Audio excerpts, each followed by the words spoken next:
Choice moments. Choice moments. That moment to improvise. That's what we're talking about. The moment to improvise. It's not working out. We just got this thing going on, this stuff happening, and we need to improvise because the way it's happening, this isn't working. One of the movies, it's called Heartbreak Ridge. Clint Eastwood. It's one of those war movies. All this. Clint Eastwood. He's got a bunch of misfit soldiers. He's kind of whipping them into shape. And his line to them is adapt, improvise, overcome. And he would put them through situations, and it would adapt, improvise, overcome. And the middle word there, improvise, was the word that took precedence. And I want to show you the definition of that. Improvise means to manage, get by, make do, get along. Improvise. You think of what you're going through, the different situations in your life. You improvise, you manage, you get by, you make do, you get along. But can I tell you, you don't have to do that alone, amen? God's here to help us. He's here. He's not here to strengthen you enough that you go off on your own. We've talked about this. He's here because he loves you. And this journey that you're going to be on, you're going to hit some things that you need to improvise, but you're going to need him to do it, amen? You're going to need him in this. I have a question for you. Is, have you ever been in need to improvise life? Well, I told you that, yes, we've all been there. And here's the thing, you may be there today. Quite frankly, a lot of us may be there today. We've got to improvise life because really some of the things we're facing, if I continue to do it the way I've done it, if I continue to go in my own strength, my own understanding, not going to work. It's not going to work. I need to improvise. These are times when what you're doing doesn't work, doesn't make sense. There's a caution in moments like this. It's a caution.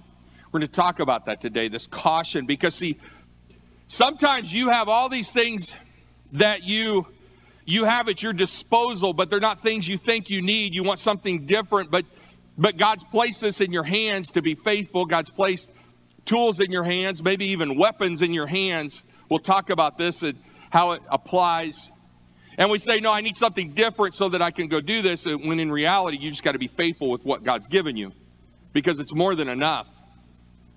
This caution, it's in moments where we see the need to improvise. This is the first point if you're taking notes. In moments where we see the need to improvise, there's a temptation to take matters into our own understanding.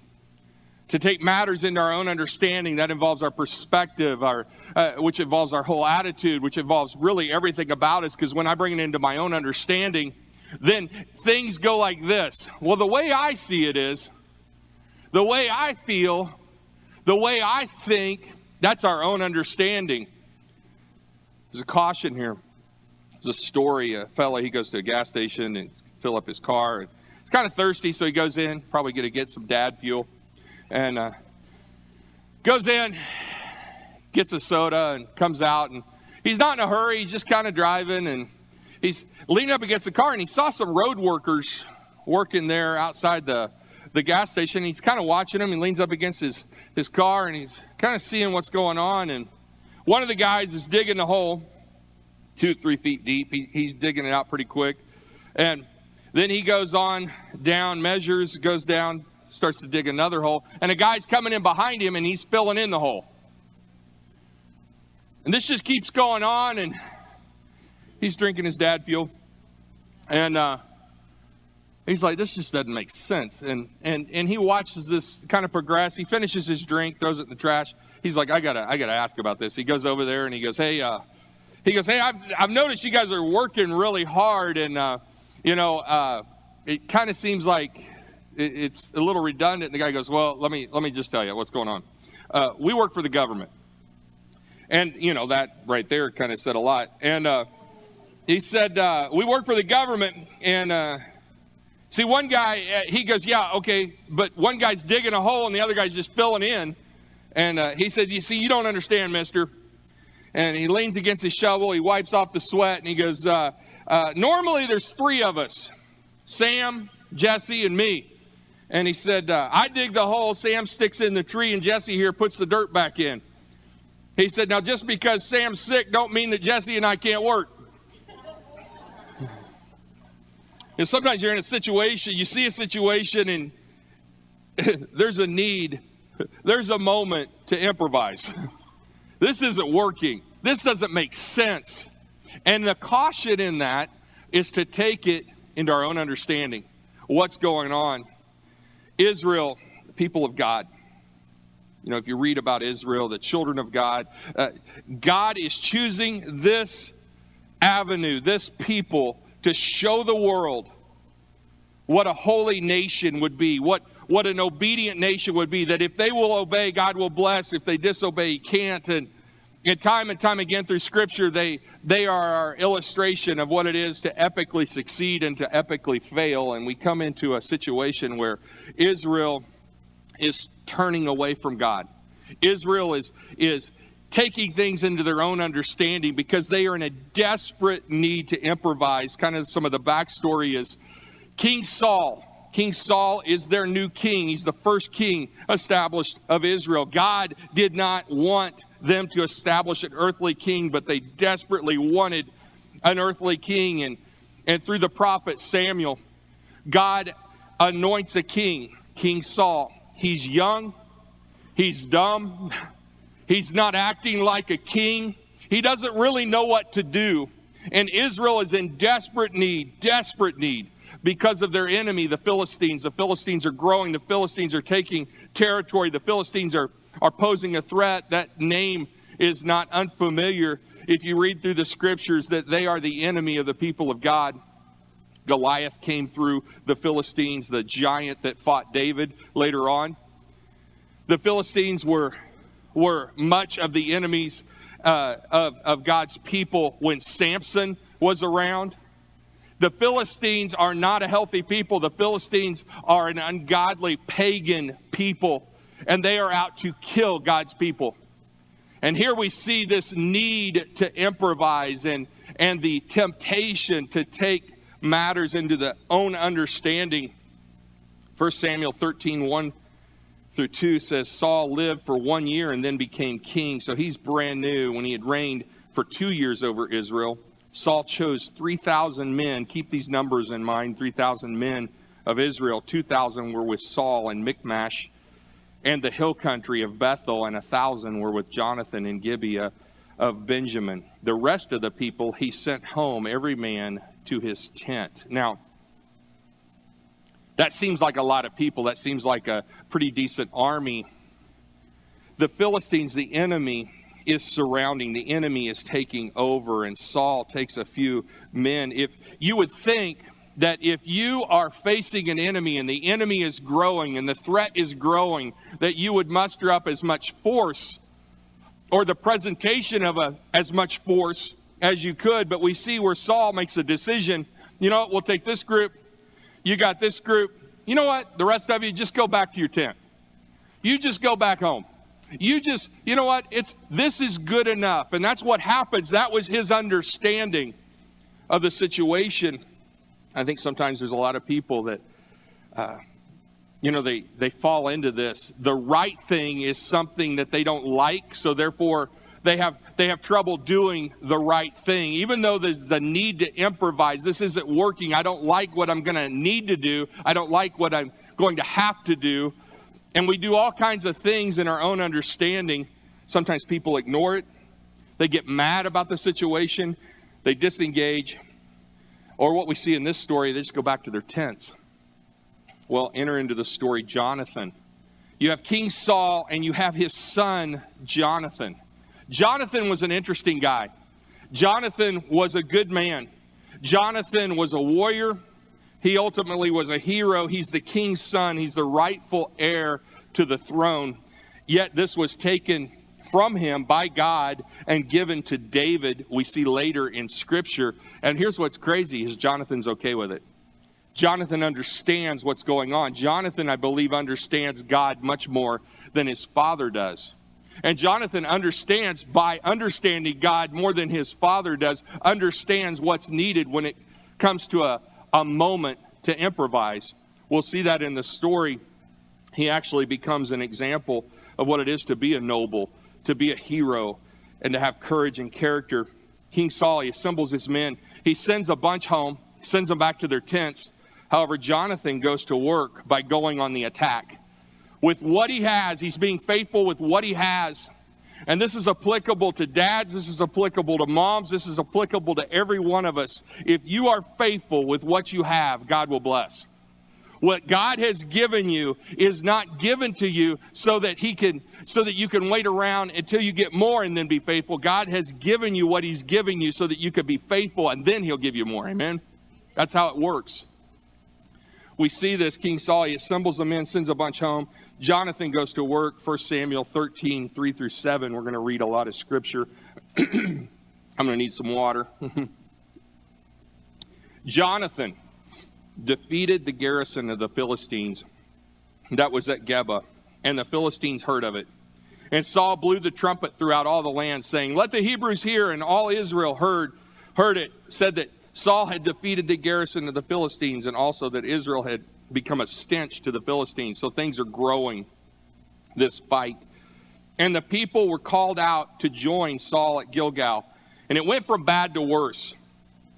At verse 5, and the Philistines mustered to fight with Israel.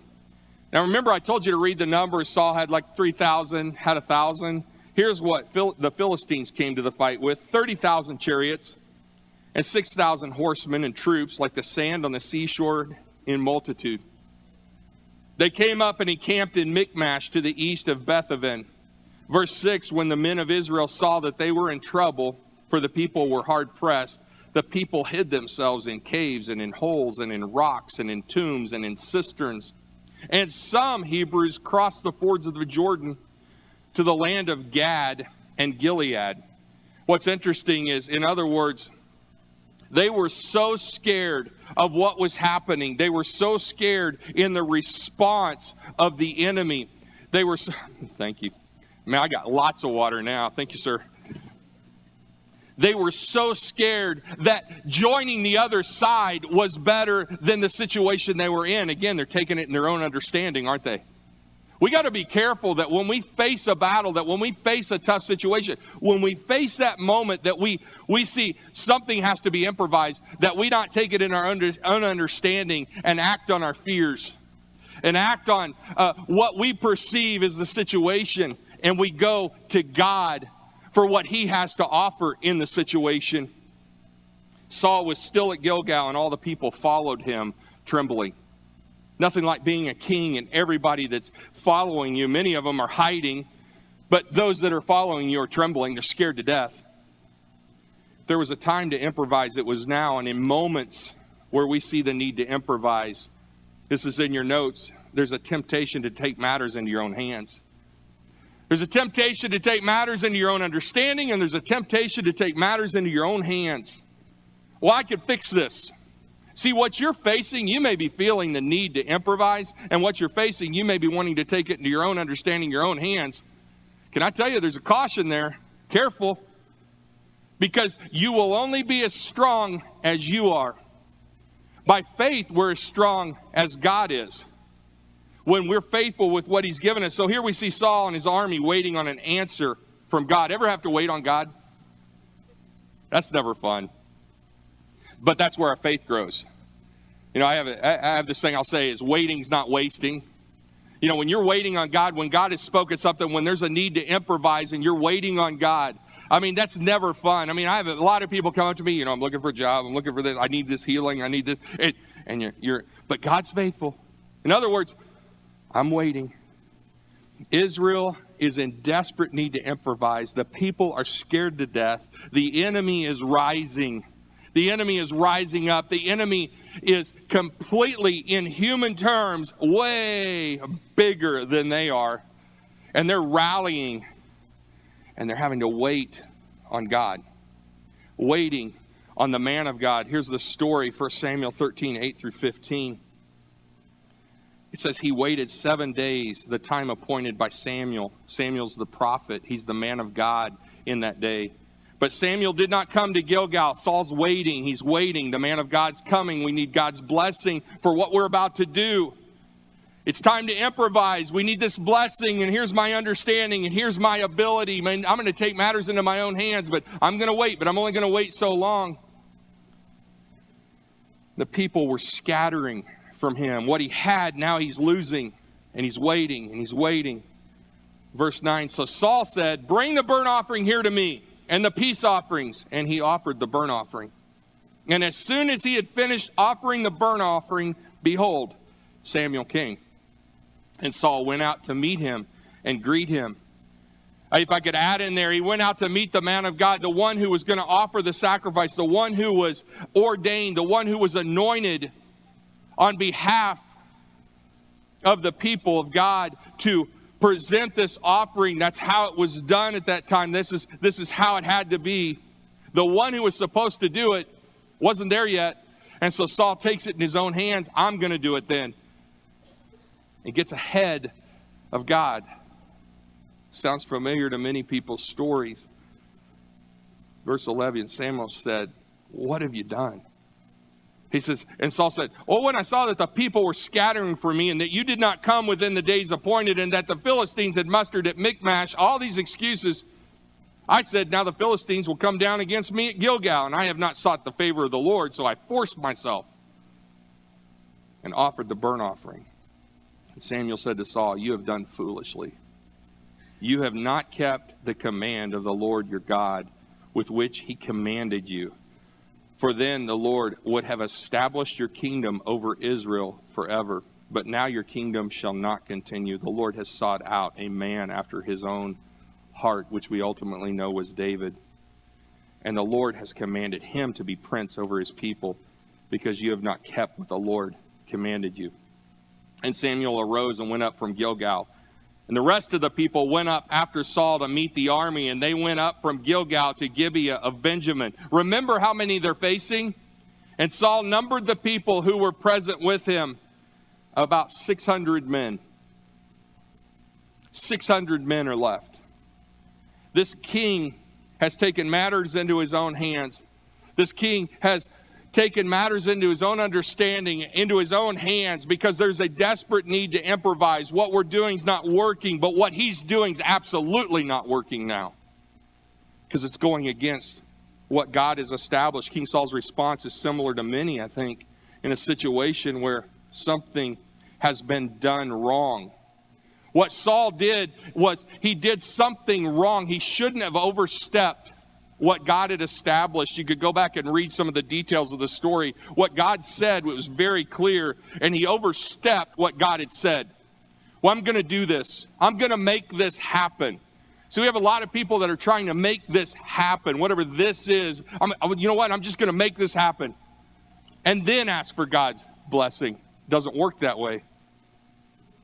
King Saul had done something wrong, and he had this desperate need to improvise a solution or a change. In moments where we see the need to improvise, write this down, there's a temptation to do nothing at all. You know what? I've done wrong. I don't know how to fix it. You know what? I'm just going to, God, you take care of it. God, okay, fine. I'll just let you do whatever. You just do whatever. And the temptation is to do nothing. You know what? I forfeited myself. Can I tell you? Grace unforfeits us. Amen. Grace of God says, you know what? Yeah, you did mess up. Yeah, you did take it in your own understanding. Yeah, you did take it in your own hands. But that doesn't mean you have the right to do nothing now. That just means you have the right to come and boldly approach my throne. And now I will help you. Now I can help you. Now we can do this together. It's never too late. Ignoring a problem never fixes anything or helps anyone. It's ignoring what you have. See, sometimes when we do that, we go, you know what? Okay, fine. I don't have enough. I don't have what I think I should have. I don't have what I think I need. Therefore, I won't do anything instead of being faithful with what you do have. Ignoring you have a need in your life is exactly what the enemy wants you to accomplish. You know, if you think you have a need, go to the Lord. One of the goals the enemy wants in your life is to cut off any provision for a need. So many people stop at this point. I forfeited myself. I did something wrong. Therefore, I'll just sit here in it. No. God wants to provide for your need. This army that Saul had is in desperate need of tools, of weapons, of supplies. There's only a handful of them left compared to the size of the enemy that they're facing. But they're looking around and they have no weapons. Here's the situation, 1 Samuel 13:19.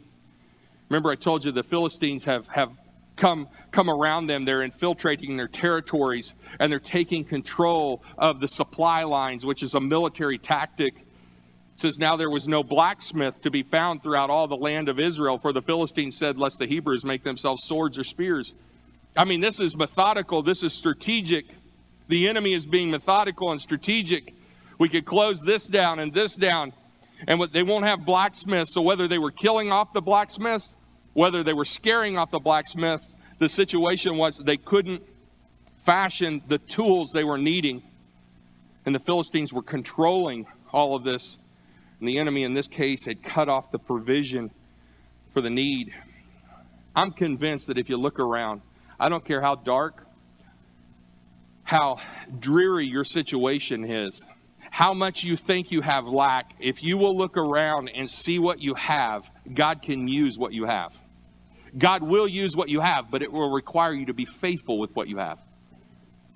1 Samuel 13:20-21 says, but every one of the Israelites went down to the Philistines to sharpen his plowshare, his mattock, his axe, or his sickle.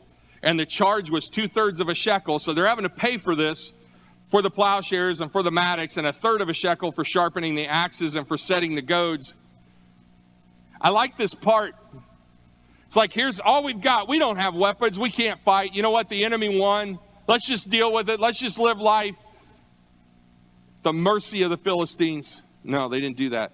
You know what we have? I have an axe. I have a goad. I have some tools. You know what? We don't have any blacksmiths. You know what? The enemy, we can go down there and just as farmers, we can go in there. We'll pay them. They'll sharpen them. They don't even realize, the enemy didn't even realize that he was preparing the weapons that were going to come against him. Here's what was happening. The people of God were simply being faithful with what they had. They could have sat back and said, there's nothing we could do because we don't have swords. We don't have anything to fight with. The problem was they did have things to fight with. It may not have been the ideal in their own understanding. It may not have been the ideal in the theory of war, but it was what they had, and that's what they were faithful with. If you're in a position, if you're in a situation in your life right now where you feel like you need to improvise, be faithful to what you have, church. Be faithful with what you got right now, and God will get you through. God will take care of it.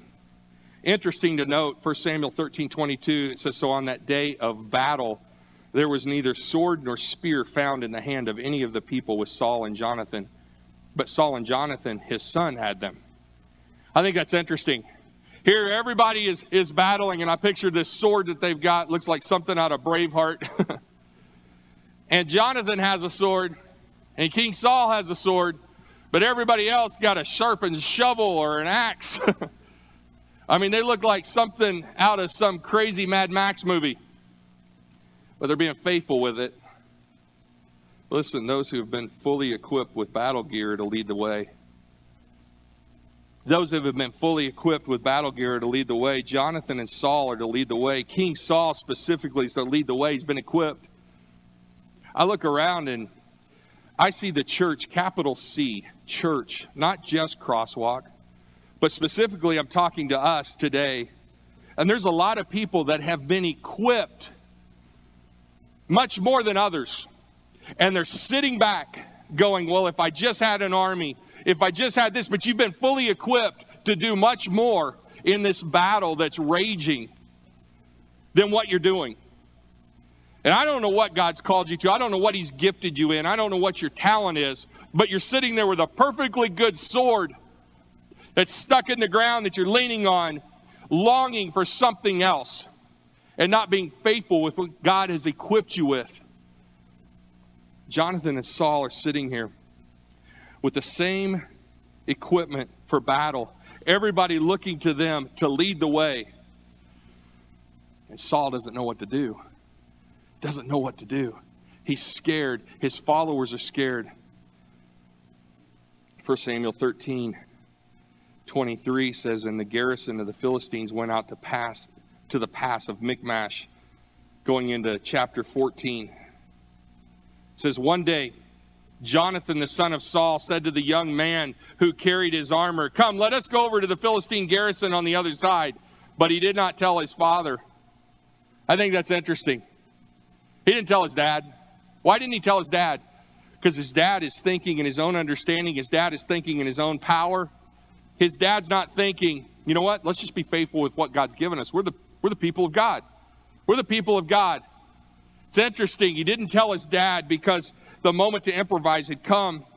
Verse 2, where was Saul? Saul was staying in the outskirts of Gibeah in the pomegranate cave at Migron.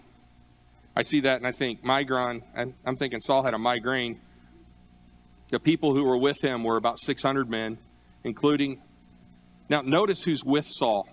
This is the one who's anointed to take charge. This is the one who's anointed with the weapon to take charge. Notice who's with him.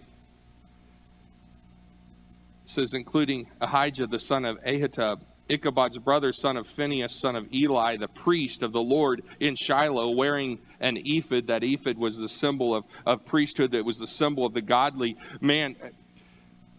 And the people did not know that Jonathan had gone.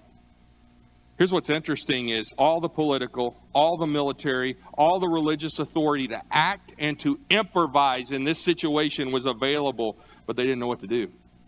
They're all there with their king. They're all there with this king that doesn't know what to do. And here's this son, Jonathan, who's going, you know what? We're going to go forward and be faithful with what we have, but I'm not telling Dad. Verse 4, within the passes by which Jonathan sought to go over to the Philistine garrison, there was a rocky crag on the one side and a rocky crag on the other side. The name of the one was Bozez and the name of the other Sina. The one crag rose on the north in the front of Michmash and the other on the south in front of Geba. In other words, this is a rock and a hard place. If you're going to go attack the enemy, you're going to have to go through a rock and a hard place. You're going to have to go through a difficulty. It's interesting is Bozez means shining and Sina means thorn bush. You're going to have to go through a shining thorn bush if you're going to get to the enemy. If you're going to do this in human understanding, in taking charge with your own hands, you're going to have to go through something that you're not going to want to go through to fight. Backstory on this, what's interesting is Jonathan prays a prayer and he says, God, if you want us to go up to the enemy, have them agree to call us up to battle. If you know anything about warfare, if you know anything about tactical warfare, the high ground is the strategic point you want to have. The high ground is the place. The enemy is on the high ground. Jonathan and his armor bearer on the low ground, and they have to go through two crags that are a shiny thorn bush. It's a rock and a hard place, and he's throwing the prayer out. Well, if the enemy calls me up, well, sure, the enemy's going to call you up. Our prayers go like this. If the enemy says, no, we don't want to fight, then I'll just take that for the Lord, that I'll just sit and do nothing. Jonathan didn't do that. You know what? As the Lord lives, if they call us up, then we'll know from the Lord this is his will. It was counterintuitive. See, in moments where we see the need to improvise, write this down. It may not be easy, but it is worth it. It may not be easy, but it's worth it. 1 Samuel 14, 6-7 said, Jonathan said to the young man who carried his armor, come, let us go over to the garrison of these uncircumcised. That terminology is saying, see, circumcision for the male was a marking, a setting apart. These are uncircumcised. They're not set apart by God. They're not holy unto God. It may be that the Lord will work for us, for nothing can hinder the Lord from saving by many or by few. I love the response of his armor bearer. And his armor bearer said to him, do all that is in your heart. Do as you wish. Behold, I am with you, heart and soul. Man, I want an armor bearer like that, amen.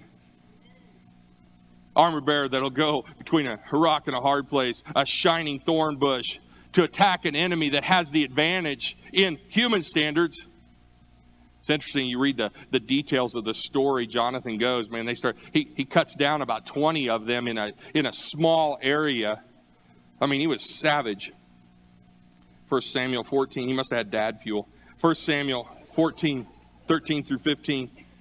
It says, then Jonathan climbed up on his hands and feet, and his armor bearer after him. Not ideal battleground, right? And they fell before Jonathan, and his armor bearer killed them after him. And that first strike, which Jonathan and his armor bearer made, killed about 20 men within, as it were, half a furrow's length in an acre of land. I mean, the outcome of what God gives you in the moment is that God shows up in the moment. Amen? Verse 15, and there was a panic in the camp, in the field, and all of the people, the garrison, and even the raiders trembled. The earth quaked, and it became a very great panic. It's crazy. God showed up, amen? What if God showed up in your situation?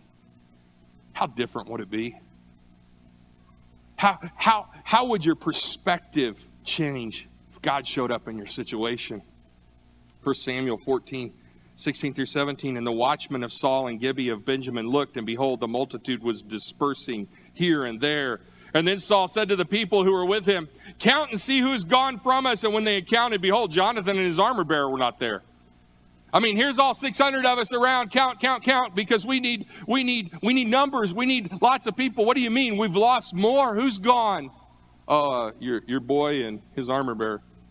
Oh, that kid. See, in moments where we see the need to improvise, we must be faithful with what we have so that others are empowered to use what they have. So we don't ever think that way. When I come into a situation that needs to be improvised, I don't think about that my faithfulness in the moment is affecting others' faithfulness in the moment. They're looking to me. See, how many people are looking to you to be faithful with what you have? That was the situation here. 1 Samuel 14, 20 through 23. Then Saul and all the people who were with him rallied and went into battle. Why? They heard what had happened, what Jonathan, his armor bearer, had done. And behold, every Philistine's sword was against his fellow. And there was a very great confusion. Otherwise, Philistines are killing Philistines now. What's going on? And you could stand there going, man, I got a sickle. That's all I've got. There's not enough. I'm not going to engage in the battle. God's taking care of the battle. He just wanted you to be faithful. Verse 21, now the Hebrews who had been with the Philistines before that time and who had gone up with them into the camp, these are the ones that were scared across the river, even they also turned to be with the Israelites who were with Saul and Jonathan. They're empowered now. People are being faithful with what they have, and now others who were once scared, who once ran away, now are being faithful again. There's a turning. Likewise, when all the men of Israel who had hidden themselves in the hill country of Ephraim heard that the Philistines were fleeing, they too followed hard after them in the battle. It wasn't like they were playing chase. They're in a battle. And so the Lord saved Israel that day, and the battle passed beyond Beth-aven. I want to close with this. I don't know what you're facing. I don't know what needs to be improvised in your life. I don't know what's not working. But where are you being faithful? What do you have? And are you being faithful with it? Maybe you've done something wrong. Maybe you found yourself and you really related in this story and that you've done something wrong. And you constantly in your mind are going, yeah, but I did that. And I'm not perfect. I'm so imperfect. I'm so imperfect. I'm prone to mistakes. I'm prone to fall short. And you're doing nothing. Can I tell you? It's time to improvise, but not in your own understanding, not in your own power, but through Him. It's time to be faithful with what He's given you. Don't just sit there and do nothing.